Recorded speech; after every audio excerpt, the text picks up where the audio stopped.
malam teman-teman semuanya, dimanapun kalian berada. Saya berharap kalian semua dalam keadaan sehat ya.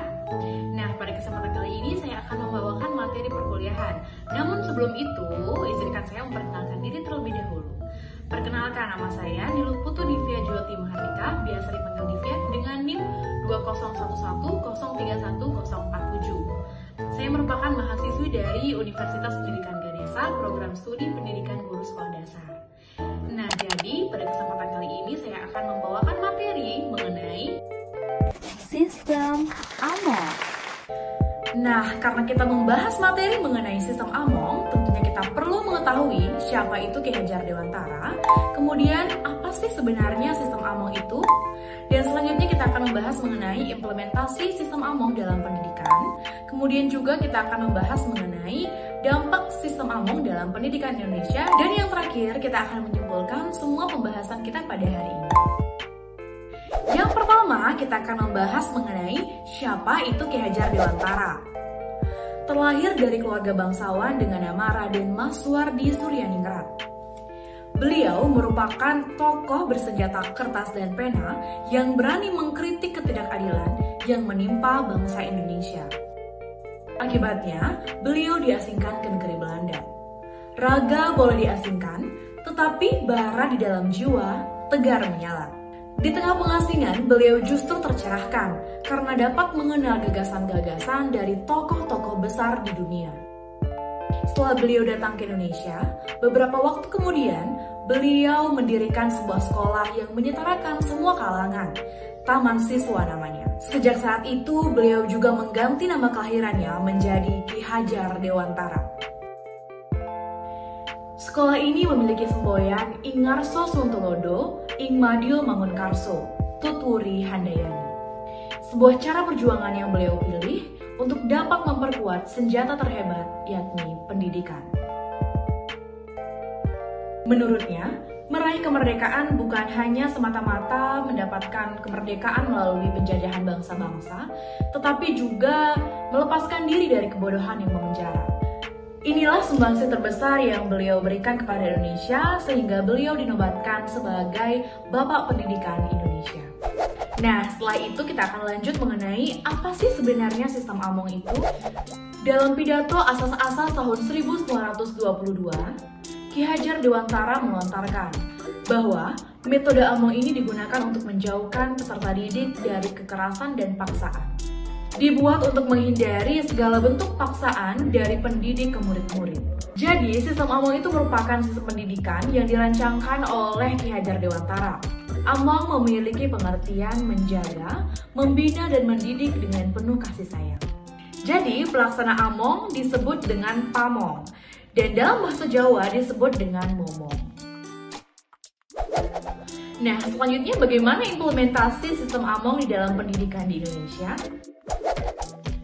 Sistem AMONG menurut Ki Hajar Dewantara terdiri dari 3 istilah, yakni Ing Ngarso Suntulodo, Ing Madyo Mangunkarso, dan Tutwuri Handayani. Yang pertama, Ing Ngarso Suntulodo yang berarti di depan menjadi teladan. Kemudian yang kedua, Ing Madyo Mangunkarso yang berarti di tengah memberikan dorongan dan semangat. Yang terakhir, Tutwuri Handayani yang berarti di belakang memberi dorongan. Yang pertama, Ing Ngarso Suntulodo. Sebagai pendidik, guru harus mampu memberikan contoh yang baik dan benar bagi siswanya, baik sikap, perbuatan, maupun pola pikirnya. Dengan kata lain, seorang guru merupakan public figure yang akan dijadikan panutan oleh siswanya. Maka, guru harus memiliki akhlak yang luhur. Yang kedua, Ing Madyo Mangunkarso. Hakikat dari semboyan yang kedua ini mengajak kepada para guru agar para guru berada di antara siswanya. Dengan kata lain, guru juga sebagai teman bagi siswa. Dengan demikian, para guru dengan leluasa membimbing dan memberikan inspirasi kepada anak didiknya, sehingga tercipta suasana belajar yang kondusif dan nyaman. Yang ketiga, Tutwuri Handayani. Guru diharapkan dapat memberikan suatu dorongan, moral, dan semangat kepada peserta didik ketika guru tersebut berada di belakang, sehingga mereka selalu memandang ke depan dan tidak terpaku pada kondisi saat ini.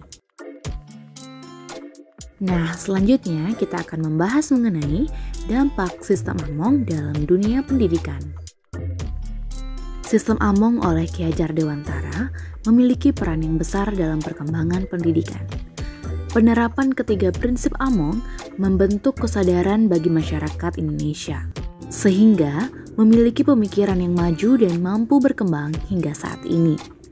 Penerapan pembelajaran taman siswa juga menjadi contoh untuk penerapan pendidikan masa kini, seperti penerapan kegiatan belajar yang menyenangkan, kebebasan berkreativitas, dan juga pengembangan keterampilan setiap peserta didik menjadi fokus yang penting.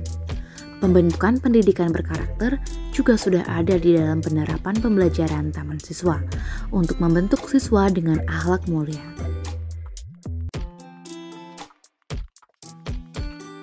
Pendidikan sistem Among pantas rasanya kita kedepankan di era yang serba syarat komplit, penuh dengan demo-demo, kreativitas yang kebablasan, karakter bangsa yang mulai luntur, kepribadian yang semakin sirna dari akhlak luhur, dan ego yang tinggi untuk menyelesaikan masalah semau dan seenaknya tanpa memikirkan orang lain. Sistem Among merupakan suatu budaya pendidikan yang sudah ada di Indonesia sejak dahulu. Sebaiknya kita sebagai generasi muda dapat melestarikan sistem pendidikan yang sesuai dengan kepribadian bangsa kita. Sekian yang dapat saya sampaikan dalam pembahasan kita pada kali ini. Saya mohon maaf apabila dalam pembahasan tadi terdapat hal-hal yang kurang berkenan. Akhir kata saya tutup dengan Parama Santi. Om Santi, Santi, Santi Om. Terima kasih. Hai, jangan lupa untuk subscribe, comment, and like video ini. Thank you.